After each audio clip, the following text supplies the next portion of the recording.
describe a little bit about how you got onto Stars and Stripes. I mean, Well, as I said, I was drafted and I'd gone through infantry training. I was assigned as an infantryman, and I'd come back to see my parents. And I went down to the Times and the Mirror. The Mirror was owned by the Times in those days, started by the Times. the LA. Yeah. And I went by to see my old friends on the Times sports section because I've been a stringer for the Times and covering sports events and so forth. And I ran into the sports editor, Paul Zimmerman, and he said, "Hey, kid, where are you going?" I said, "Well, I'm going to Fort Ord. I'm getting ready to ship out to Korea." He said, "What are you going to do there?" I said, "Well, I'm an infantryman." "You are?" He said, "Well, I was commander-in-chief of the Stars and Stripes in the China-Burma-India Theater during World War II." He says, "Give me your numbers and your address and so on. I'll just look into this." And I thought he was just being a nice guy to me, and I appreciated that very much. And gave him all the information, and off I went to Camp Stockman, where the people were shipping out to Asia, and landed in Japan. And we had 58 or 60 people in our group. 58 of them were called out to send to the 1st Cavalry Division. Myself and another fellow named Tim Adams, who was the son of Franklin P. Adams, the old information police guy. We were two guys, we were called out. He said, "You guys are going to Stars and Stripes." And that's how I got there. Years later, I saw Paul Zimmerman, and I said to him, "Paul, you changed my life. I don't know if you realize it, because the experience in Korea, seeing a war up close and seeing people die, and seeing people starve, seeing people orphaned, I mean, you have to really experience war. You can't understand it by looking at a movie or reading or seeing a play or even reading about it. But there's something absolutely riveting and gut-fulfilling to really understand the depths of what a war does. And I had learned it.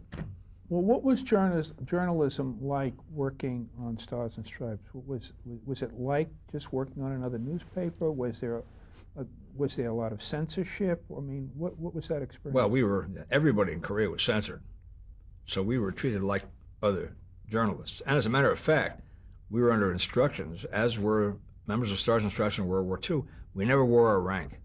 So most military people presumed we were civilians. And although I did eventually rise to the rank of sergeant, they always thought I was a civilian. So, listen, we covered the war. I covered the 1st Marine Division for almost 2 years. And but do you remember after all, the last thing you did when you were covering sports back in the States, and some stuff that you were covering for the LA paper, and then all of a sudden you were in Korea. Where in Korea were you, and do you remember what the experience of just the first couple of stories, what that was like? Well, here's what happened. We were assigned, Tim Adams and I were assigned to Stars and Stripes. We were in Tokyo, the Tokyo Bureau. Oh, and I'd been a sports writer, so I was put on the sports page. And one day, there was a scandal that broke in the United States. It was that virtually the whole team at West Point Military Academy, including the quarterback named Blake, whose father was the coach, was accused of cheating on their final exams, and they were all expelled. Well, me being a grunt and being an infantryman and being a GI, it was great fun. I wrote kind of a funny column about it. And the commanding officer of Stars and Stripes called me in and he said, "How'd you like that story you did?" I said, "Well, I thought it was pretty funny." He said, "I thought it was pretty awful. You're going to Korea." And that's how I ended up in Korea. I mean, it's another example of how these things in journalism happen by chance, and they change your life, I mean, I didn't think I was going to end up in Korea. I mean, I thought I was going to be in Japan, but I wasn't in Japan. But while I was in Japan, I saw Hiroshima. I went to visit Hiroshima, and I saw the results, 5, 6 years later, of course, the consequence of the atomic bomb. What year was this now you were in Japan? 51. So, right, and so then I just would like to get just sort of an impressionistic picture of you being thrown into the middle of the war as a journalist with not having any preparation for that. I mean, it was the first of many wars that you were going to cover. Do you remember were you frightened? I mean, what were your first reactions to being there? I'll tell you, it affected me in a way that it's probably part of the lead chapter of the book I've just written about covering the Cold War, a memoir. And I mean, my first days in Korea, walking through the snow and turning a corner near a palace in central Seoul and surprising a young child who probably was not more than 5 or 6 years old. And he was rummaging through a garbage can. And I saw him. He saw me and he was frightened. And I put my hands up and I showed him I wasn't going to hurt him. He walked towards me and he put his hands out and he said, "Chop, chop, GI, chop, chop," meaning food. Want some food. I didn't have any food to give him. I was just a GI walking the streets. And he came up close to me and he sat down and he put his head on my feet. And I stroked his head, tried to reassure him. He was a small, snivelly-faced kid, cold, obviously. Didn't seem like he had much clothing to expose himself.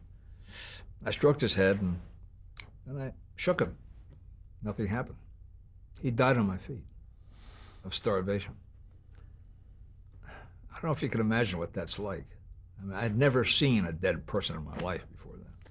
And here was this infant, this 5 years old, 6 years old, and I picked up his body and I walked through the streets, the alleyways of Seoul with that body, looking for help. The Korean people, they had their own grief. I mean, the city had been shelled and bombed. There was terrible destruction of the war. And they just ignored me. They had their own problems. And I got to the street, I saw a military policeman and I waved to him. He interviewed me as if I had some kind of social disease, and called an ambulance, I guess. And the ambulance came and they took the body away from me. And as they were driving off, I yelled at them. I said, "Can you tell me where you're going? Can I go with you?" "No, you can't go with you." I said, "Can you tell me where you're going to take him?" "No, I can't do that." I said, "Well, can you let me know where he's going to be? I'd like to find out more about him. Was he an orphan? Was he just lost? Was he looking for food for his whole family?" Never got any of those answers. Like so much else in journalism, you don't get answers. Did you write that story? Yes. You wrote it for Stars and Stripes? Mm-hmm. But I didn't have all the details then. I had to really research my mind again as to just what happened. But every time I think about it, more detail comes to my mind.